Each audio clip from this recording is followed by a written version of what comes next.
A paz do Senhor para todos. A nossa lição de hoje é a lição de número 5 do primeiro trimestre do ano de 2021, que tem por título Fruto do Espírito, o eu crucificado.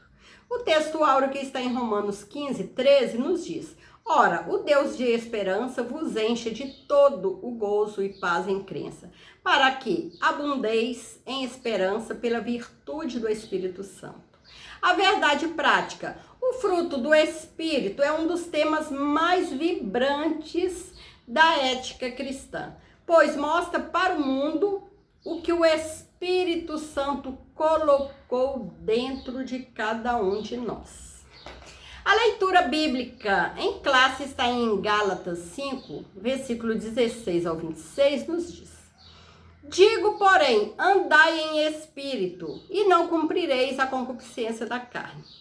Porque a carne cobiça contra o espírito, e o espírito contra a carne. E estes opõem-se um ao outro, para que não façais o que quereis. Mas se sois guiados pelo Espírito, não estáis debaixo da lei. Porque as obras da carne são manifestas, as quais são a prostituição, impureza, lascívia, idolatria, feitiçarias, inimizades, porfias, emulações, iras, pelejas, dissensões, heresias, invejas, homicídios, bebedices, glutonarias e coisas semelhantes a estas, acerca das quais vos declaro, como já antes vos disse, que os que cometem tais coisas não herdarão o reino de Deus. Mas o fruto do Espírito é caridade, gozo, paz, longanimidade, benignidade, bondade, fé, mansidão e temperança. Contra estas coisas não há lei. E os que são de Cristo crucificaram a carne com as suas paixões e concupiscência. Se vivemos no Espírito, andemos também no Espírito. Não sejamos cobiçosos de vanglórias, irritando-nos uns aos outros, invejando-nos uns aos outros.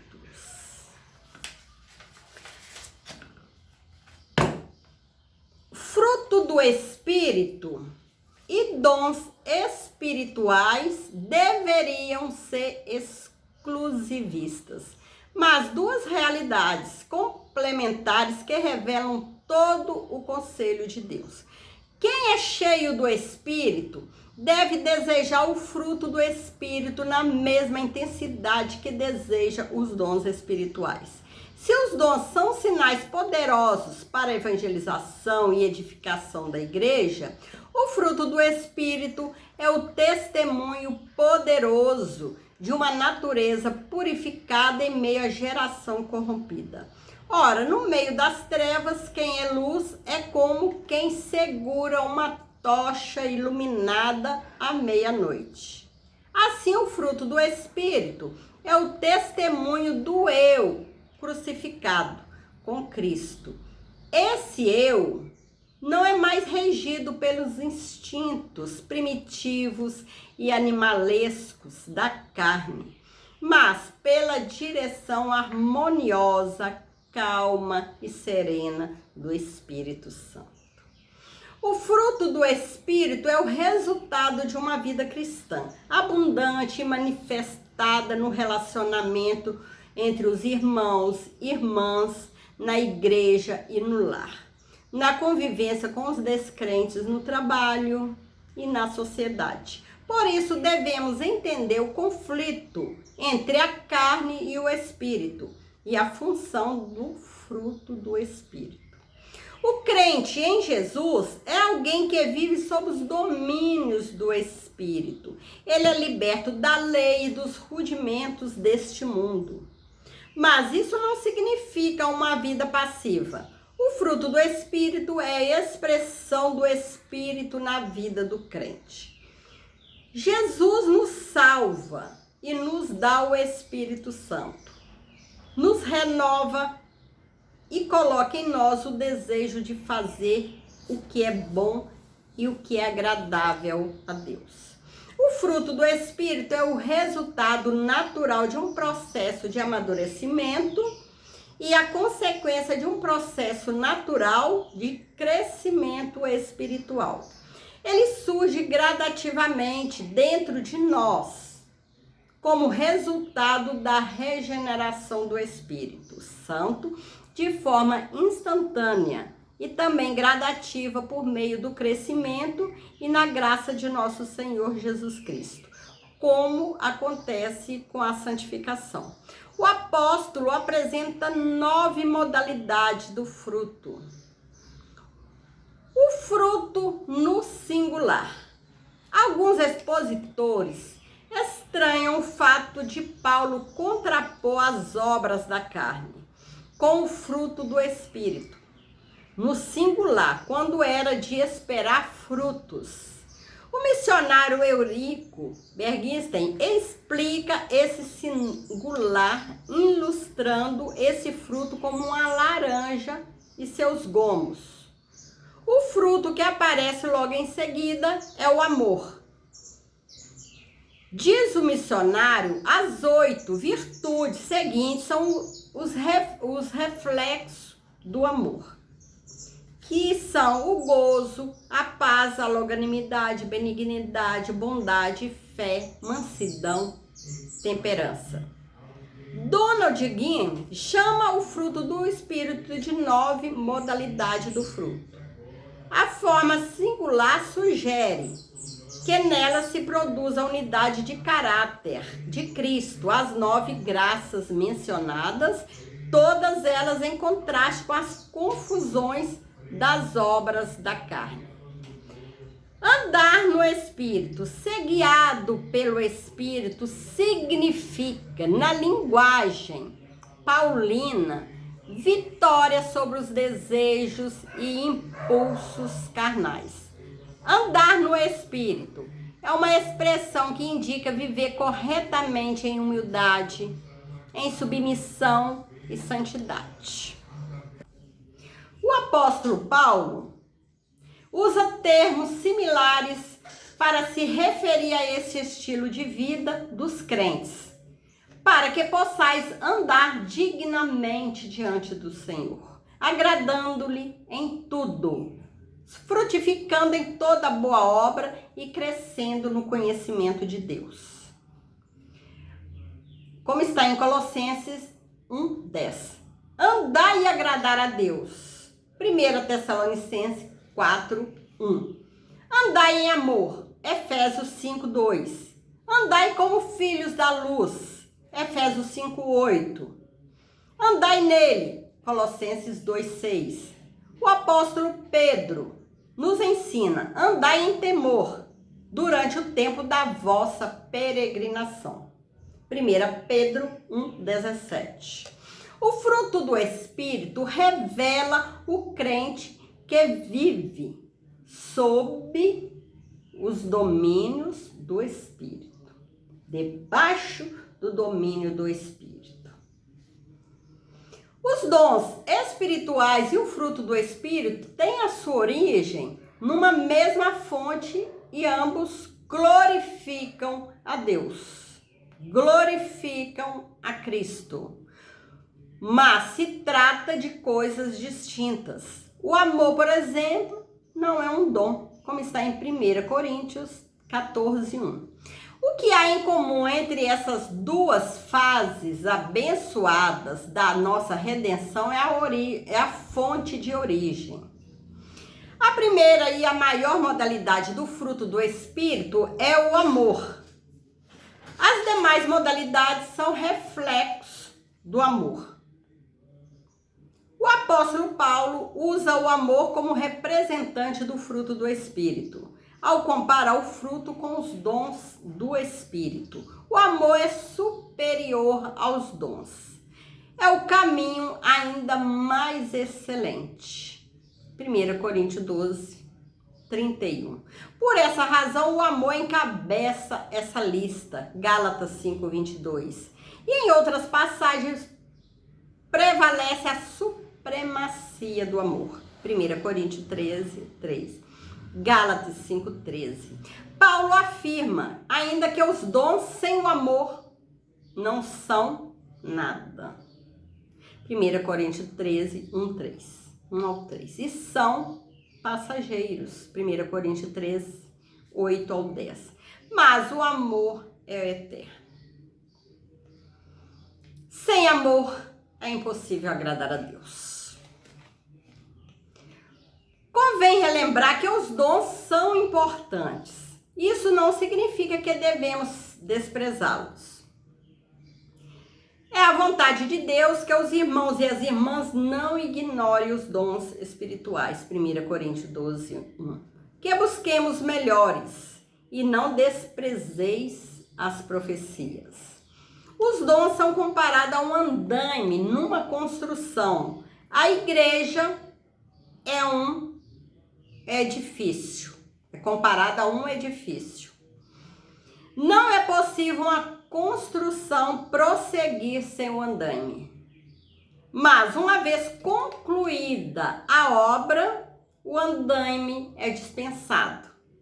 No céu não haverá necessidade dos dons, mas eles são uma necessidade imperiosa na vida da igreja hoje, pois ela precisa do poder do alto para combater o reino espiritual das trevas. Efésios 6, 10 ao 12.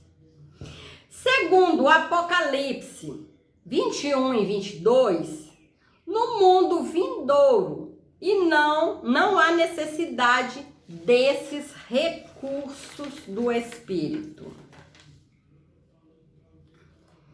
Os dons espirituais e o fruto do Espírito têm a sua origem numa mesma fonte, o Espírito Santo. Ambos glorificam a Jesus Cristo. A palavra de Deus fala claramente da recompensa que o crente tem ao dar liberdade ao Espírito Santo para que produza as características de Cristo no seu interior.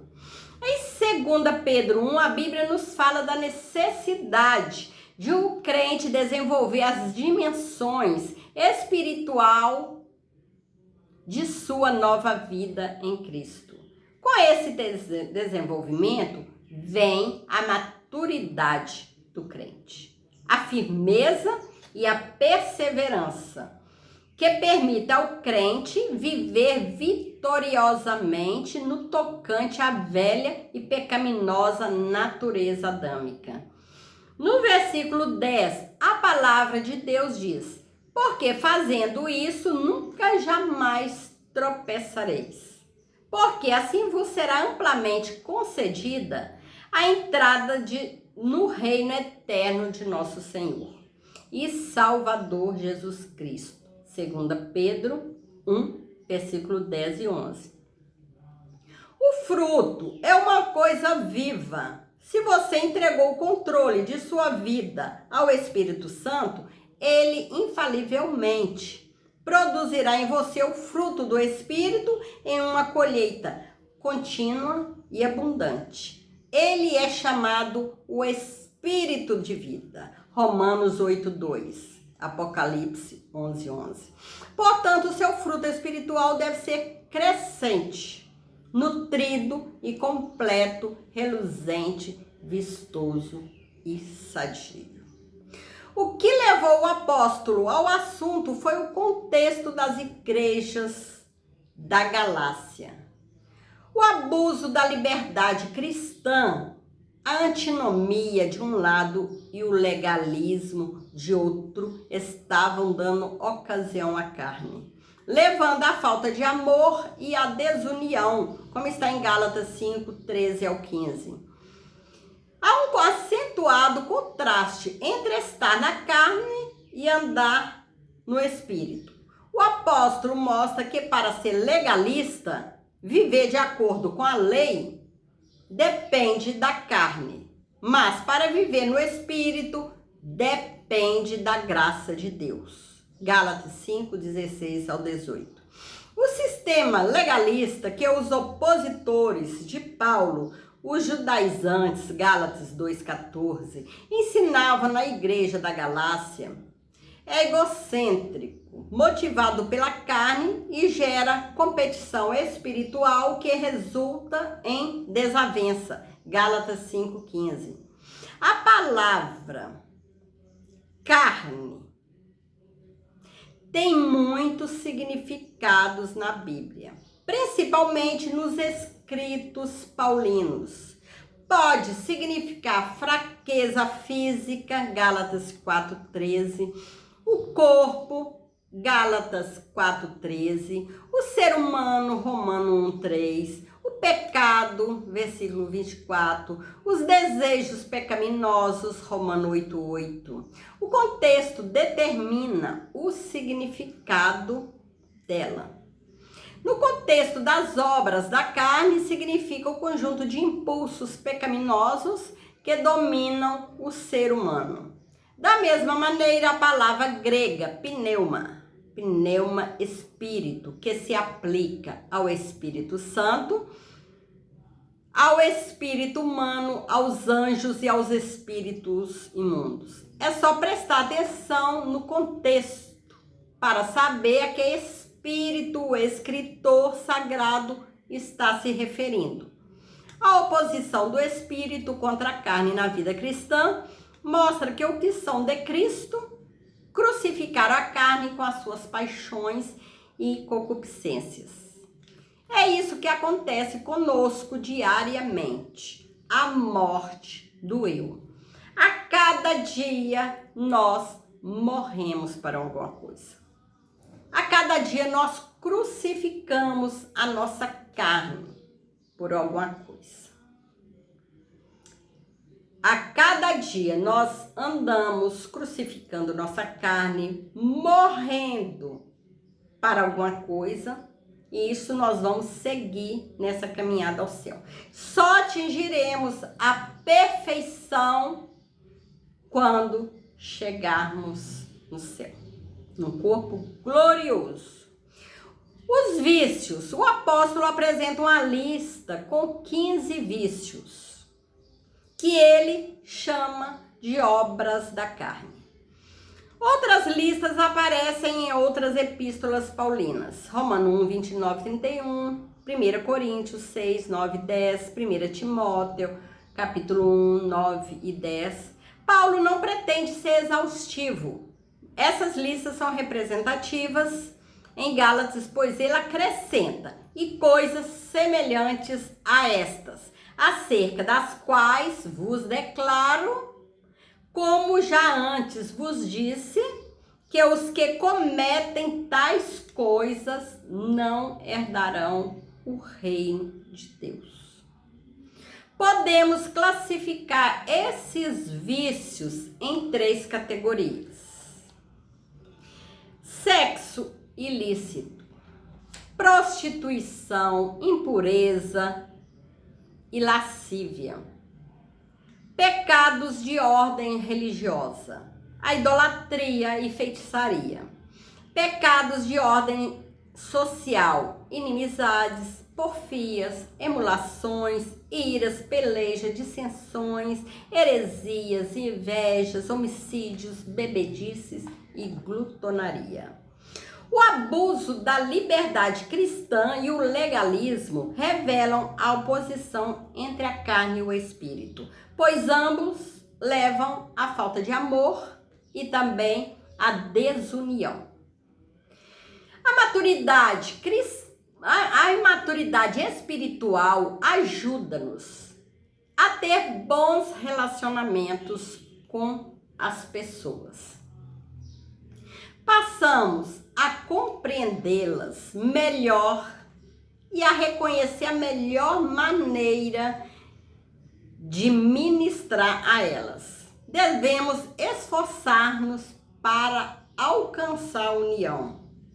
As pessoas ao observarem o nosso caráter e a nossa conduta, passarão a ter confiança em nós.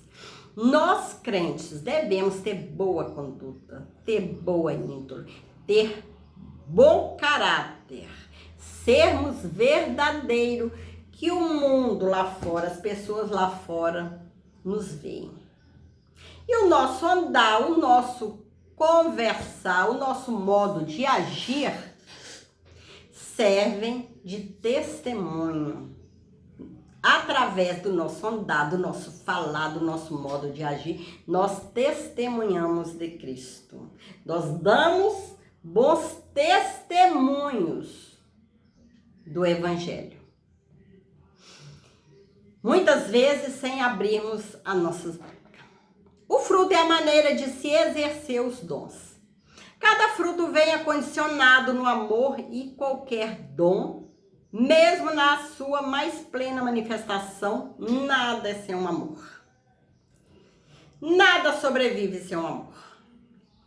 Por outro lado, a plenitude genuína do Espírito Santo, forçosamente, produzirá também frutos, por causa da vida renovada e enriquecida da comunhão com Cristo.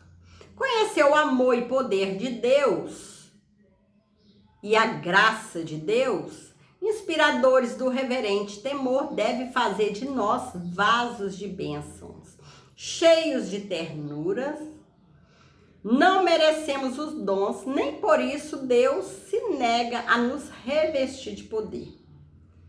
E passamos a ser obreiros do reino, prontos para fazer a colheita. Subimos a um novo domínio. Deus precisa do nosso trabalho. Deus nos quer trabalhando na sua obra. Deus nos quer que nós vamos buscar almas perdidas para o seu reino. Conclusão, chegamos. Cabe a cada crente fazer uma análise introspectiva para verificar se suas inclinações são carnais ou espirituais. Cada um deve analisar a sua própria vida. Salomão diz que o homem é aquilo que imagina sua alma. Provérbio 23:7. Jesus disse que o homem fala aquilo que o seu coração está cheio, como está Lucas 6:45. Se o seu coração está cheio de amor, cheio de paz, cheio de alegria, da sua boca vai sair amor, vai sair alegria, vai sair paz. Só palavras que nos edificam, que vai edificar outras pessoas, que vai agradar quem estiver perto de você e vai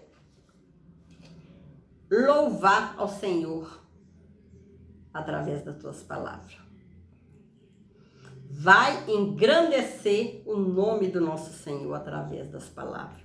Porém, se o coração está cheio de ira, cheio de amargura, cheio de tristeza, mágoa, da sua boca só vai sair palavras torpes, coisas desagradáveis, que vão enfadar quem estiver ouvindo, né? Vai trazer inimizades. O pensamento de cada ser humano norteia o seu comportamento. Se a mente é carnal, seu comportamento é carnal, que resulta em morte. Se a mente é espiritual, seu comportamento é espiritual, que resulta em vida e em paz. Que nós possamos viver em espírito, ter um coração cheio de coisas boas, cheio de amor, de paz, alegria, para que nós possamos transmitir coisas boas, transmitir amor ao próximo, a todos aqueles que chegarem perto de nós, que possa ver em nós um verdadeiro testemunho de crente, que o Senhor possa continuar nos abençoando e a cada dia crucificaremos a nossa carne até chegar no céu. Que o Senhor possa continuar te abençoando. Fiquem com Jesus. Amém.